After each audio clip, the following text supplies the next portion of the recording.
Gua heran sama orang-orang yang ada di Malaysia bawa kereta ini. Dah tahu ada perbaikan jalan, dah bagi saya kon, tengok kon ada. Okay guys, hari ni saya nak cerita tentang pengangguran budak-budak muda di Malaysia. Budak-budak muda bawah 25 tahun dekat. Hari ni aku nak minta tolong kat korang, pada siapa-siapa yang tahu jalan cerita dia ke macam mana nak buat, sebab semua dah buntu. Orang Malaysia ini meluapkan rasanya bahwasanya pekerjaan orang lokal dekat Malaysia diambil oleh warga asing.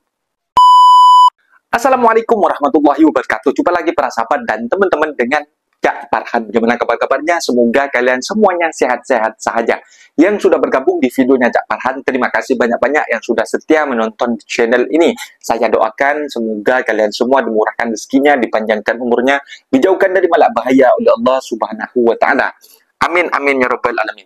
Oke para sahabat dan teman-teman, di video kali ini Mas Farhan akan nge-reaction sebuah video yang sudah di-tag di TikTok Mas Farhan tentang isu pekerja dekat Malaysia ini para sahabat. Apa iya dengan sebab adanya banyak pekerja dari luar negara, orang Malaysia itu tidak mendapatkan pekerjaan para sahabat? Bahkan kalau aku menengok sebuah video ini para sahabat, terpikir-pikir, masa iya sih orang Malaysia itu tak mendapatkan pekerjaan, sedangkan warga asing seperti hanya kerja cleaner, kerja restoran, kerja bangunan, itu banyak kali loh peluang dekat Malaysia ini para sahabat. Apakah iya? Dan juga ada sebuah video tadi juga yang melibatkan orang Malaysia yang mereka bercerita kena scam para sahabat, dengan omon-omon, dengan modus akan diberikan peluang pekerjaan dan disuruh membuat akun bank. Aku gak percaya juga sih. Masa iya sih dekat Malaysia ini ada scammer semacam itu? Apakah iya para sahabat? Jadi aku jadi takut juga sih untuk para sahabat, dekat Malaysia ini ada scammer semacam ini, sebiadab ini, menggunakan akun nama Malaysia, nama orang Malaysia, register nama orang Malaysia, dan digunakan untuk pencucian uang haram. Dan para sahabat penasaran kan seperti apa videonya? Kita simak videonya. Apa-apa dia boleh komen dekat bawah. Let's go. Gua heran sama orang-orang yang ada di Malaysia bawa kereta ini. Dah tahu ada perbaikan jalan, dah bagi saya kon, tengok kon ada, signboard ada. Tapi dia ni bodoh lah. Dah tahu ada orang perbaiki jalan, bawa kereta laju-laju. Lagi tak nampak ke dari sana, dari ujung nih? Dari ujung nih ada benda, ada kon, ada signboard. Tolonglah, sabar sikit, slow, jalan slow. Orang-orang Malaysia ini tak maulah sabar sikit. Susah. Dah tahu ada perbaikan jalan, mata pun tak tengok. Ada signboard ada, kon ada. Aku berdiri di sini pun ada. Tak nampak ke punya mata ke? Ayo, sah. Kesabaran mereka itu hanya setipis tisu. Pening aku tengok. Dah tahu ada perbaikan jalan, dia tengok sebelah kiri atau belum sebelah kanan. Nanti dia mau selip, mau duluan, dia mau laju-laju. Kalau aku hantam dari sana, mati, kau nak tanggung jawab ke? Tengoklah, dia orang bawa kereta laju-laju. Orang tengah ada perbaikan jalan, kon ada, signboard ada, bawa kereta laju-laju, slow lah. Kalau ada kon, ada signboard, maknanya ada perbaikan jalan. Jadi bawa kereta lah slow-slow. Kita cari nafkah, cari duit, ngehantam mati mampus.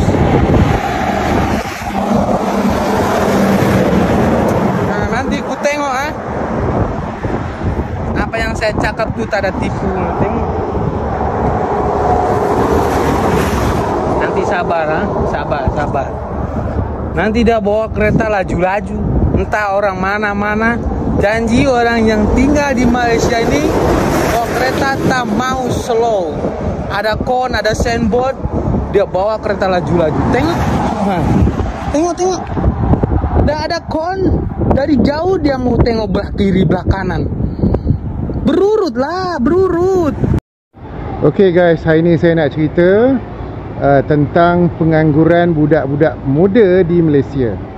Budak-budak muda bawah 25 tahun dekat Malaysia, kita ada 3 juta orang bawah 25. Dan saya dipahamkan hari ni ada 300,000 bawah umur 25 yang tak ada kerja. Correct me if I am wrong. 3 juta budak muda bawah 25, 300,000 tak ada kerja hari ni. Okey, fine. Itu maksudnya pengangguran 10% bawah 25 tahun. Tak habis lagi. Daripada 3 juta orang ni ada lagi 300,000 yang dah bekerja. Masalahnya gaji mereka bawah gaji degree. Kalau ada degree, gaji diploma. Kalau diploma, gaji SPM. Correct me if I'm wrong. Jadi guys, nak cerita ni, ramai anak muda kat Malaysia ni masih susah nak dapat kerja. Walaupun kerajaan cakap ekonomi dah pulih, laporan dah naik, Amazon dah invest, Google, Microsoft, agak pelik dah juga, ramai budak muda yang terpaksa ambil kerja yang bukan bidang mereka, sebab nak cari kerja sekarang susah. Saya tahu sekarang ni dalam TikTok saya tengok banyak budak-budak muda yang tengah buat berebut-rebut, tengah buat bajet macam mana nak survive kat KL dengan belanja RM1,000. Nak survive dekat KL dengan belanja RM1,000. Kadang-kadang saya tengok ada yang buat antara bajet mereka adalah duduk dengan mak mentua, duduk dengan rumah ayah, share kereta, share motor, share bilik, apa lagi, share bil, nak pergi Tesco, nak pergi Maidin. Tu dia. Yang kesiannya dos yang dah kahwin, yang ada anak ni. Yang buat kerja sampingan tu jangan ceritalah. Saya tahulah adik-adik saya, anak-anak buah saya banyak buat kerja-kerja sampingan ni, buat kerja online, isi survey, isi form, jawab soalan. Yang buat video TikTok ni jangan ceritalah. Banyak yang end up jadi influencer. Bagus juga influencer TikTok, dapatlah extra RM500-600 sebulan, jual barang online dekat Shopee, dekat Lazada, dapatlah RM200-300 sebulan. Right? Tak cerita yang jual kuih-kuih, jual asam jeruk semua ni. Tapi nak cerita, saya kesian lah budak-budak muda bawah 25 ni. Gen Z, Gen Z Gen Alpha, Gen Z kan. Diorang ni yelah modal pun tak ada, tapi mungkin yelah, saya pun tak tahu nak salahkan siapa. Nak salahkan PM ke, nak salahkan kerajaan ke, nak salahkan sistem pendidikan kita lah kot. Mungkin tersangkut dunia lama kan. Zaman sekarang ni kalau nak pass universiti kena hafal, kena baca nota, hafal, belajar teori kan. Itu masalahnya. Dan majikan pun kadang-kadang ambil budak-budak muda ni, ambil ala-ala intern, kerja banyak, gaji ciput. Ni problemnya.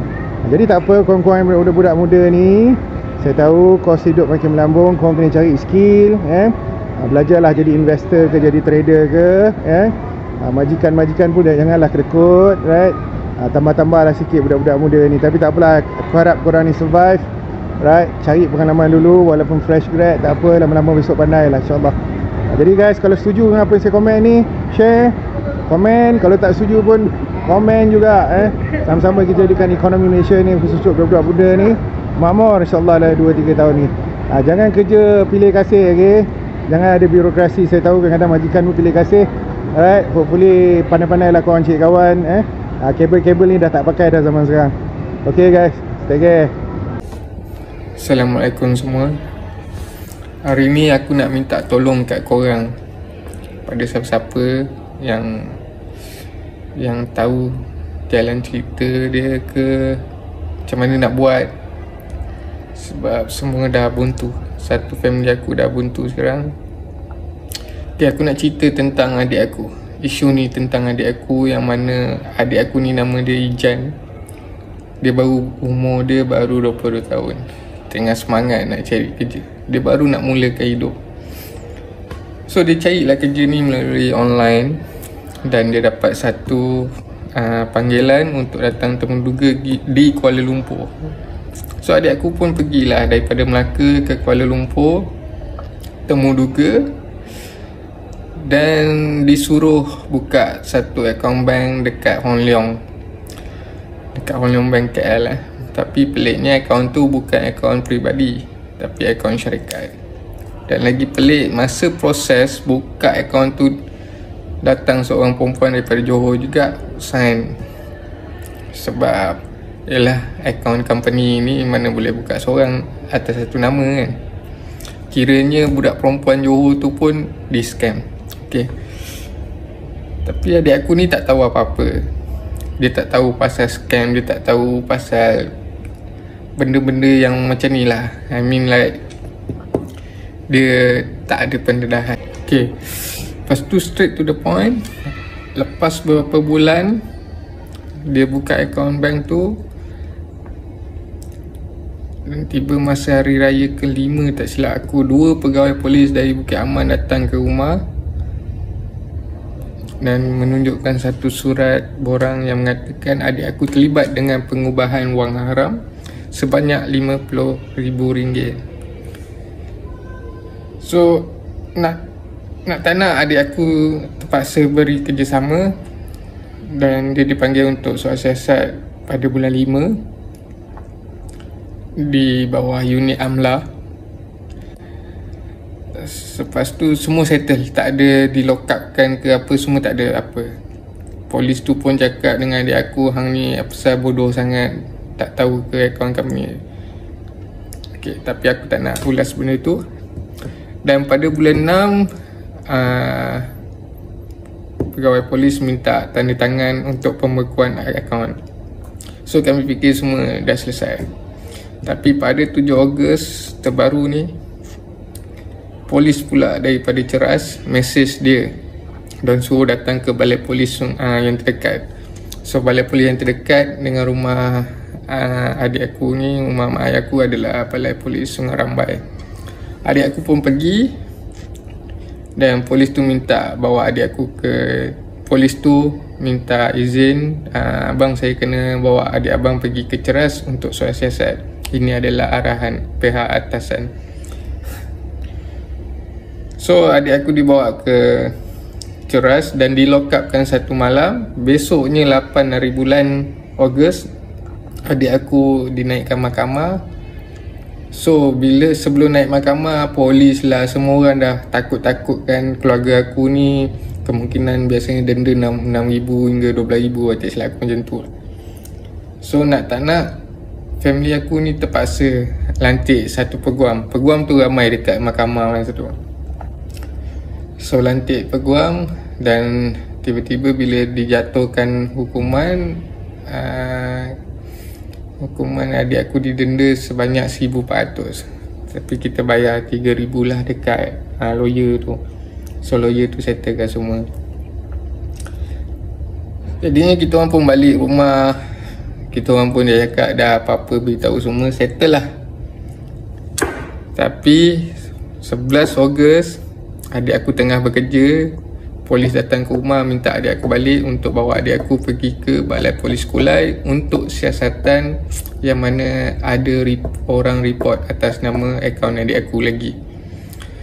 So adik aku pun balik kerja dan dibawa pergi ke balai polis Kulai Johor. Dan hari ni dah macam percutian untuk adik aku, 3 hari 2 malam dalam lockup. Tak tahu bila nak habis. Dan katanya pula ada lagi kes dekat Pulau Pinang dan Sabah. Sabah kemungkinan kes tu akan diserahkan kepada balai polis Kulai untuk selesaikan. Dan kemungkinan selepas selesai pun dia akan dipindahkan ke balai polis Pulau Pinang. So persoalan aku kat sini guys, adik aku ni mangsa, bukti semua ada. Bukti semua ada. Adik aku dah bagi kerjasama.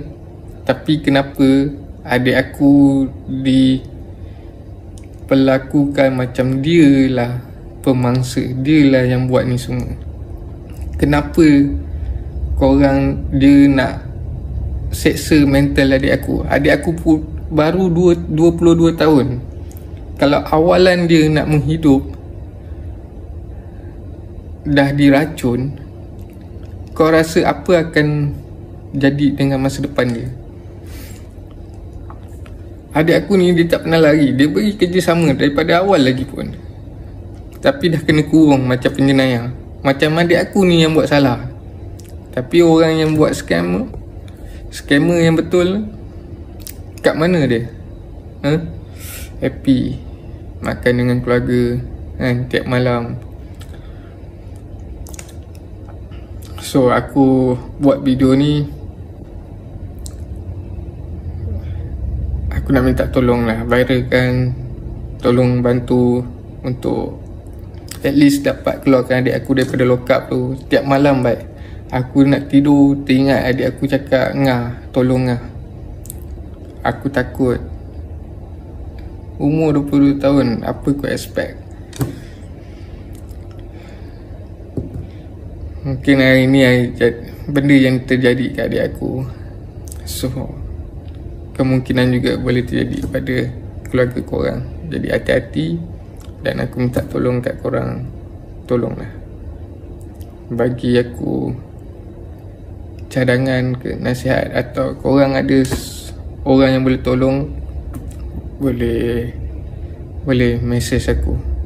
Kawan-kawan, makcik-makcik aku, pakcik aku semua pun tengah dalam bantuan lah cara dia orang.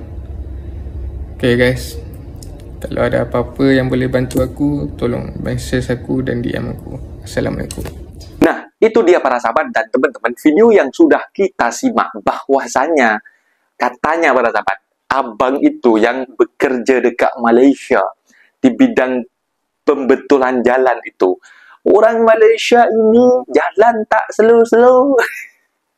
Abangnya ini katanya dari segi apa ya, dari segi cakap memang agak lembut macam itu meskipun marah. Bahkan dekat kolom komentar Mas Farhan baca itu, tertawa menengok kolom komentar mereka para sahabat. Katanya memang abang ini marahin comel lah macam itu.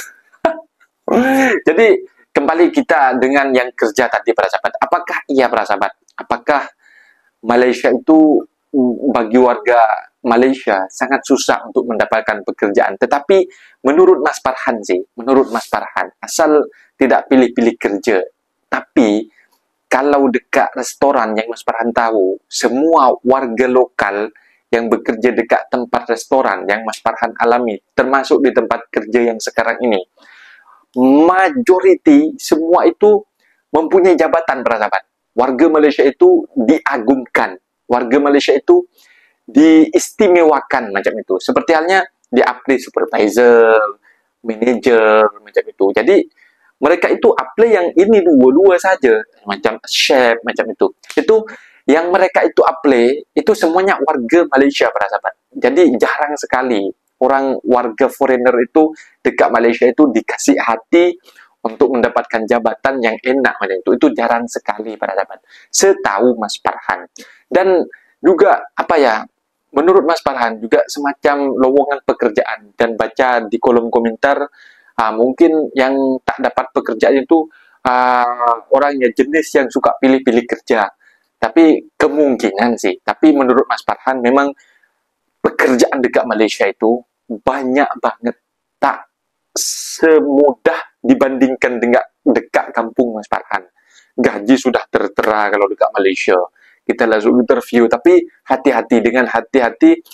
Kalau yang kita tengok video dengan jenis scam-scam yang dibicarakan oleh abang tadi itu dengan kasus adiknya, sangat memilukan para sahabat. Jadi buat para sahabat yang masih apa ya, masih sekolah macam itu, orang Malaysia inilah, jadi hati-hati karena sudah marak juga dekat Malaysia dengan kasus-kasus scam-scam ini para sahabat. Aku kira dekat Indonesia telefon, "Halo, ibu, anak ibu kecelakaan," macam itu. Kalau dekat Indonesia scamnya macam itu para sahabat, telefon itu, "Ini harus butuh biaya," macam itu.